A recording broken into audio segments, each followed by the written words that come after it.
Just ডালের জলটাকে একটু শুকিয়ে নিচ্ছি, আর একটু শুকিয়ে নেব। আঁচটা ওই জন্য বাড়িয়ে দিয়েছি। সিদ্ধ যেহেতু করা আছে আমার তো কোনো অসুবিধা নেই। সাইড দিয়ে এগুলো ফেনাগুলো তুলে ফেলে দিচ্ছি।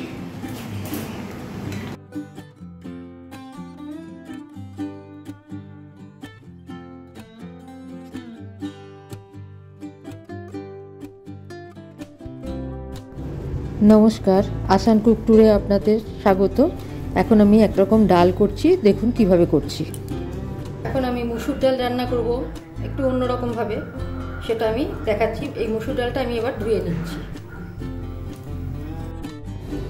5-6 বার ডালটাকে ধুয়েছি, তাহলেই এটা ট্রান্সপারেন্ট জলটা বেরিয়েছে। মুসুর ডালে ভীষণ পাউডার দেওয়া থাকে যাতে পোকামাকড় না লেগে যায়, সেই জন্য কিন্তু এটা ভালো করে ধুয়ে নিতে হবে। এবার এতে আমি কড়াতে ডালটা দিয়ে দিচ্ছি। এবার এতে জল ঢেলে দিচ্ছি।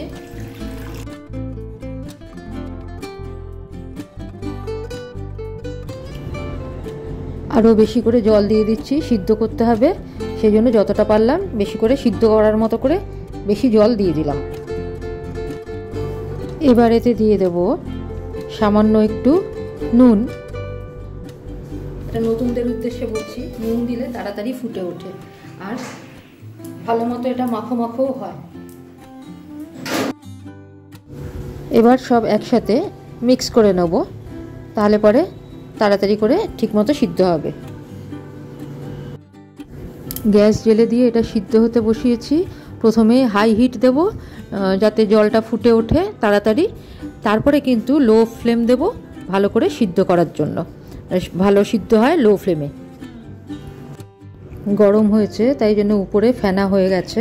এই সাদা ফেনাগুলোকে তুলে ফেলে দেবো, কারণ এগুলো কিন্তু ডালের ওই নোংরাগুলো আর কি। হ্যাঁ, এগুলো তুলে ফেলে দেবো, এইভাবে হাতা করে তুলে ফেলে দেবো। ডালটা কিন্তু সিদ্ধ হয়ে গেছে এবার। আর আঁচ এবার যদি বাড়িয়ে দিই তাহলে পরে দেখবেন আরও বেশি করে ফেনা উঠে আসছে, তখন ফেনাগুলো তুলে ফেলবো। আঁচ কম থাকলে কিন্তু ফেনার সাথে ডালও চলে আসছে। ডাল সিদ্ধ নামিয়ে রেখেছি। এবার কড়াতে তেল দিয়ে দিচ্ছি, গ্যাস জেলে দিয়েছি। 2 টেবিল চামচ তেল দিয়ে দিচ্ছি। যার যতটা পরিমাণে ডাল সেই আন্দাজে তেল তাদেরকে দিতে হবে, অতএব তেলটা আপনাদের নিজের আন্দাজে দিতে হবে।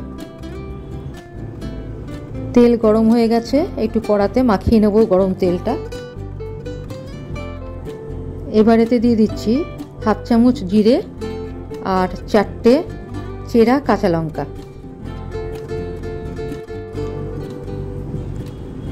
একটু এগুলোকে নেড়ে নেব, ভেজে নেব। এবার দিচ্ছি সামান্য নুন। এবার এতে দিয়ে দিচ্ছি আন্দাজ মতো হলুদ, নিয়ে একটু নেড়ে নেব।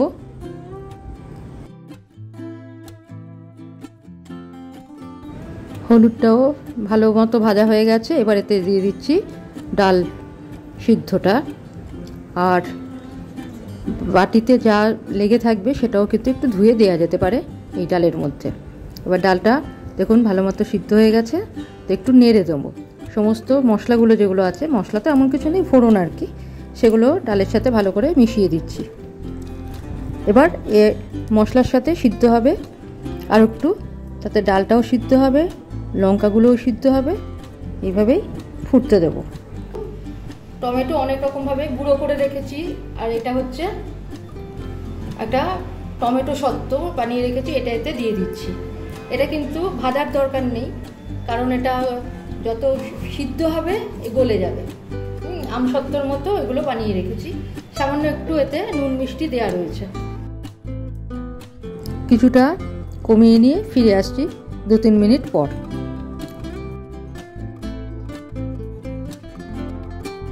ফুটে ওঠার পর দেখুন টমেটো সত্ত্বটা অনেকটা গলে গেছে। তো আঁচটা কমিয়ে রাখলে পরে কিন্তু ধীরে ধীরে গলে যাচ্ছে আর কি। এবার এখানে এর ওপরে গ্রেটার নিয়ে নিচ্ছি, আর এটা আমার একটা গন্ধরাজ লেবু, এর খোসাটা বা জেস্ট একটু পুড়ে নেব। হ্যাঁ, হালকা করে একটু পুড়ে নেব।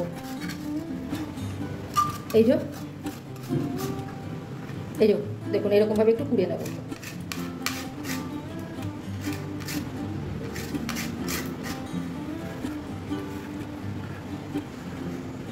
খুব সুন্দর গন্ধ বেরিয়েছে। এই দেখুন এক জায়গাতে বেশিক্ষণ ধরে কুড়বেন না, জাস্ট খোসাটাকে একটু তুলে দিন। এই যে এইভাবে খোসাগুলোকে তুলে নিচ্ছি।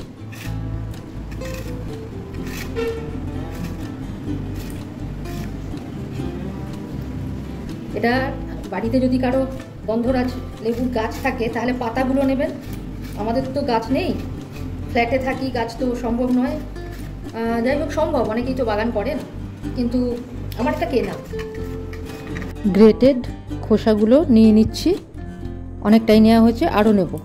হয়ে গেছে, ডালের জল আমার শুকিয়ে এসছে, আর ডাল তো একদম ঘন হয় না। এবার বন্ধ করে দিলাম গ্যাস। গ্যাস বন্ধ করে দিয়ে তারপরে আমি দেখাচ্ছি লেবুর জেস্ট কখন দিতে হবে। এবার আমি নামিয়ে নিয়েছি বাটিতে, এইবারে এই জেস্টগুলো দিয়ে দিচ্ছি।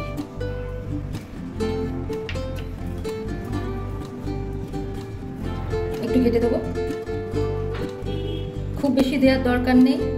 দিয়ে এবার কিন্তু এটাই ঢেকে দিতে হবে, গন্ধটা এর মধ্যে ঢুকে যাবে, ঠিক আছে? খোসাটা কুড়ানোর সময় খেয়াল রাখতে হবে সাদা অংশটা যেন না আসে। লেবুর সাদা অংশ কিন্তু তিতো হয়, সেই জন্য উপর থেকে জাস্ট খোসাটা হালকা করে গ্রেট করে নেবেন। তো আমার গন্ধরাজ ডাল রেডি টু সার্ভ। আবার অন্য কিছু নিয়ে পরে ফিরে আসছি। ভালো থাকবেন, ধন্যবাদ। গন্ধরাজ ডাল কেমন হলো কমেন্টে জানাতে ভুলবেন না।